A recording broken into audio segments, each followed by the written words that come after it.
suka untuk berkata apa-apa, kerana terlalu banyak mulut-mulut manusia yang memfitnah dan berkata yang benda-benda yang salah.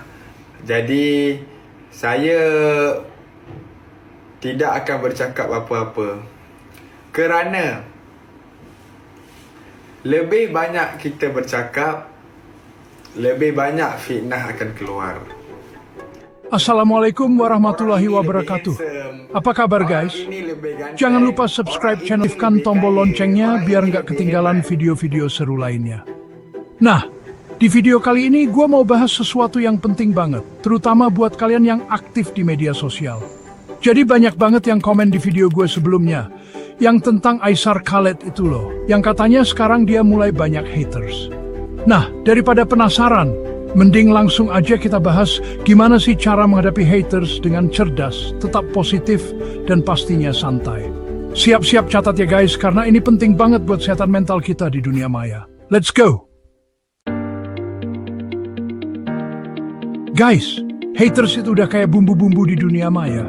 Hampir semua public figure, selebriti, bahkan kita-kita juga pasti pernah nemuin mereka. Mereka ini biasanya muncul ketika seseorang mulai mendapatkan perhatian lebih. Entah itu karena karyanya, prestasinya, atau bahkan karena sensasi. Nah, yang perlu kita ingat, jangan sampai energi kita terkuras cuma buat ngurusin haters. Mereka itu kayak angin lalu, biarin aja lewat. Jangan biarkan mereka mengontrol emosi dan pikiran kita.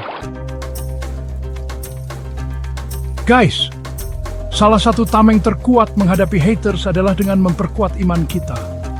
Melakukan ibadah sesuai agama masing-masing itu penting banget, karena bisa memperkuat pola pikir kita, membentuk kepribadian yang gak gampang goyah, dan pastinya memberikan ketenangan batin. Ketika iman kita kuat, kita akan lebih mudah menghadapi cobaan, termasuk menghadapi haters. Kita akan lebih fokus pada hal-hal positif yang diajarkan oleh agama, dan gak gampang terpancing emosi negatif. Guys, haters itu paling seneng kalau kita kebawa emosi. Mereka itu kayak nyari-nyari perhatian, dan reaksinya negatif dari kita itu justru bikin mereka makin menjadi-jadi. Jadi tetap tenang, stay cool, dan jangan terpancing emosi saat baca komentar negatif. Ingat, emosi negatif itu nggak baik buat kesehatan mental kita. Chapter 4, pilih yang perlu ditanggapi. Nggak semua komentar haters harus ditanggapi guys.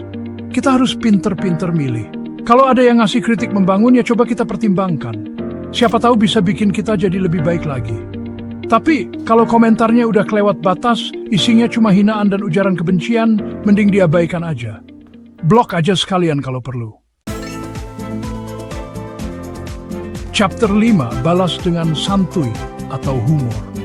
Nah, kalau ada komentar haters yang menurut kita masih bisa dibalas, coba deh balas dengan humor atau jawaban santai.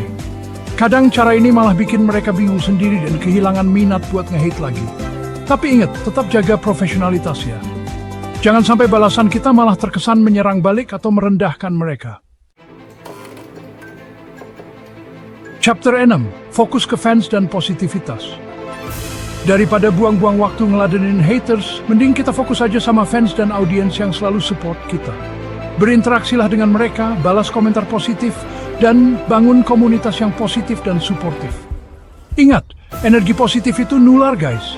Semakin kita fokus sama hal-hal positif, semakin banyak juga energi positif yang akan datang ke kita. Chapter 7.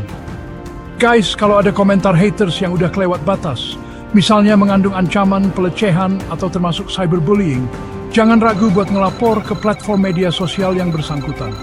Kalau perlu, laporin ke pihak berwajib sekalian. Ingat, kita punya hak untuk merasa aman dan nyaman di dunia maya. Chapter 8. Guys, penting banget buat kita punya mindset yang kuat. Kita harus sadar bahwa nggak semua orang akan suka sama kita. Dan itu normal. Nggak usah diambil hati. Fokus aja sama tujuan dan pencapaian kita. Jangan biarkan opini negatif orang lain menghalangi langkah kita. Chapter 9. Nah ini dia nih, jurus pamungkas. Kadang kita bisa ngebales haters dengan kepolosan. Pura-pura nggak ngerti aja sama maksud komentar mereka. Misalnya ada yang komen, gaya lo norak, kita bisa bales, makasih. Berarti unik ya, dijamin haters auto bingung. Kadang kita nggak perlu capek-capek ngejelasin ke haters. Cukup bales dengan emoji atau gif yang tepat. Udah cukup buat nyindir halus. Misalnya, ada yang komen negatif, kita bisa bales dengan emoji ngakak atau emoji tepuk tangan. Simple, tapi mengena. Chapter 11. Teknik like and move on ini juga ampuh banget buat menghadapi haters. Jadi kalau ada komentar negatif, kita cukup kasih like aja tanpa perlu repot-repot ngebalas.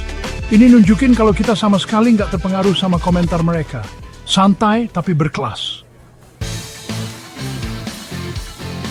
Chapter 12. Biasanya kalau ada haters yang komen negatif di postingan kita, fans-fans setia bakal langsung pasang badan deh. Mereka bakal ngebela dan ngasih pembelaan yang lebih greget dari kita. Nah, di sini kita cukup santai aja, nikmatin aja momennya. Biarkan fans yang bekerja. Chapter 13. Ingat guys, kunci utama menghadapi haters adalah dengan gak terlalu peduli sama mereka. Fokus aja sama hal-hal positif yang bikin kita happy. Bikin konten yang kreatif, jalanin hobi, atau lakuin kegiatan positif lainnya. Haters bakal capek sendiri kalau kita nggak ngasih mereka reaksi yang mereka mau. Outro. Gimana guys? Udah siap jadi pribadi yang anti baper dan tahan banting sama haters? Ingat, haters gonna hate. Tapi kita harus tetap stay positif, fokus berkarya, dan terus sebarkan kebaikan. Jangan lupa like video ini kalau kalian suka, share ke teman-teman kalian yang lain, dan subscribe. Mày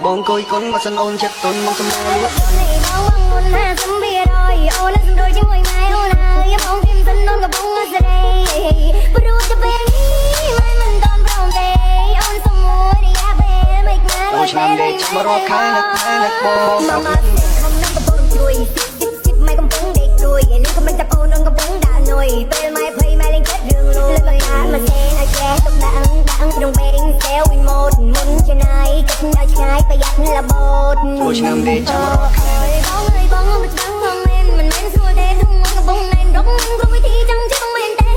Ôi năm đi cho nó ôi năm đi cho nó chẳng thay cho tôi thế anh đón ta nơi khu có bay trong nhiên mình lo gần trăm năm nhớ nhầm cần tránh trăm thay cây sông cho ta chút